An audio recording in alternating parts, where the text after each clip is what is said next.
76, BJP 90, Congress 76 जैसा opinion poll या exit poll थे उनसे पलटता हुआ पूरा सीन यहां पर बढ़त जो है बीजेपी को बनी हुई है। अब आधा घंटा हो चुका है, अब ये इसमें ईवीएम के आंकड़े भी जुड़ना शुरू हो चुके हैं। 90-76 क्या कांग्रेस यहां से बीजेपी के बराबर पहुंच पाती है, उससे आगे निकल पाती है? अभी के आंकड़ों में, अभी तक के रुझानों में अब 93-80 हो गया है। 13 का फासला दोनों में। 195 सीटों के रुझान आ चुके हैं, 195 सीटों के, लेकिन शुरुआती रुझान है। क्या ये रुझान पलटेंगे? क्या कांग्रेस बीजेपी से आगे निकल पाएगी? कांग्रेस बीजेपी से आगे नहीं निकल पाई है जब से ये काउंटिंग शुरू हुई है पोस्टल बैलेट की। शुरुआती रुझानों में सिर्फ एक बार ऐसा हुआ कि 1-2 मिनट के लिए कांग्रेस आगे गई, लेकिन फिर बीजेपी आगे हो गई। इस वक्त बीजेपी 13 सीट का गैप बनाकर कांग्रेस से आगे चल रही है। प्रियांक खड़गे की लीड बरकरार है, ईवीएम भी खुल चुका है, उसमें लीड बरकरार है। प्रियांक खड़गे मणिकांत से बहुत आगे चल रहे हैं और उम्मीद जता रहे हैं कि वो जीतेंगे। प्रियांक खड़गे भी आगे चल रहे हैं। शंकर पाटिल बीजेपी के कपड़ा मंत्री हैं, वो भी आगे चल रहे हैं। नवलगुंज से वो चुनाव लड़ रहे हैं। बेंगलुरु शहर में 17 सीटों के रुझान आए हैं। 9 पर बीजेपी 4 सीटें गेन करती हुई, 4 सीटें पिछली बार से ज्यादा लेती हुई बीजेपी बेंगलुरु शहर में। बहुत अहम, याद रखिए, बीजेपी का रोड शो हुआ, प्रधानमंत्री का रोड शो हुआ बेंगलुरु में, और उसका सीधा असर देखने को मिल रहा है यहां पर। बेंगलुरु शहर की सीटें जो पिछली बार बीजेपी को नहीं गई थी, वो भी बीजेपी को जाती हुई, और बीजेपी इस वक्त 93 सीटों के साथ सबसे आगे 195 में।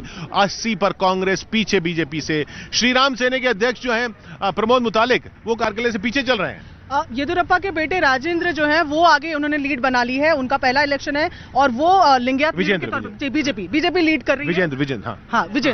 विजेंद्र जो है वो लीड कर रहे हैं फिलहाल। इस वक्त लीड चल रहे हैं, येदियुरप्पा के बेटे लीड कर रहे हैं। लेकिन 93 और 80 का जो गैप है, 13 सीट का जो गैप है, वो बना हुआ है कांग्रेस और बीजेपी में। बीजेपी 93, कांग्रेस 80। पीछे पार्टी अध्यक्ष डीके शिवकुमार जरूर कनकपुरा सीट से आगे चल रहे हैं, लेकिन कांग्रेस के लिए ये शुरुआती रुझान अच्छे नहीं है। एचडी कुमार स्वामी खुद पीछे चल रहे हैं, लेकिन जेडीएस 21 सीटों पर आगे चल रही है। तो जेडीएस का जो 20 से 30 के बीच का आंकड़ा जो बना जा रहा था, वैसा कुछ बना हुआ दिख रहा है अभी भी। कोस्टल की बात कर रहा हूं, तटीय इलाके की बात कर रहा हूं। वहां पर 2 उम्मीदवार थे, एवीएस से जो बीजेपी छोड़ कांग्रेस में आए थे, यल्लापुर से वो आगे चल रहे हैं, और दूसरी है भारती शंकर, ये पूर्व विधायक हैं बीजेपी की, जो जेडीएस में आई है वरुणा से, ये भी आगे चल रही हैं, और वरुणा से ही सिद्धरमैया पीछे चल रहा है। वरुणा से सिद्धरमैया पीछे हो गए? नहीं, वरुणा से सिद्धरमैया पीछे हो गए, सिद्धरमैया पीछे हो गए। वरुणा से सिद्धरमैया पीछे हो गए, वरुणा से सिद्धरमैया पीछे हो गए हैं। ये बड़ी खबर, लेकिन ये भी देखना होगा पोस्टल बैलेट में है ये क्या इस खबर को भी हम कंफर्म करते हैं। विजय धर्म सिंह कांग्रेस के पीछे चल रहे हैं, बसव कल्याण से पूर्व सीएम धर्म सिंह के बेटे, और ईश्वर खंडरे जो है कांग्रेस के आगे चल रहे हैं। भालकी से पूर्व मंत्री और पार्टी के कार्यकारी अध्यक्ष ईश्वर खंडरे, वो कांग्रेस से आगे चल रहे हैं भालकी से, और बसवराज राय रेड्डी यलबुर्गा से कांग्रेस के आगे चल रहे हैं। लेकिन पोस्टल बैलेट के अगर रुझान देखें तो इस वक्त 93-80 इस वक्त चल रहा है। अभी ईवीएम की काउंटिंग के जैसे ही इनमें नतीजे डलने शुरू होंगे, क्या ये ट्रेंड बदलेगा? कांग्रेस जरूर उम्मीद करेगी कि ये ट्रेंड बदले।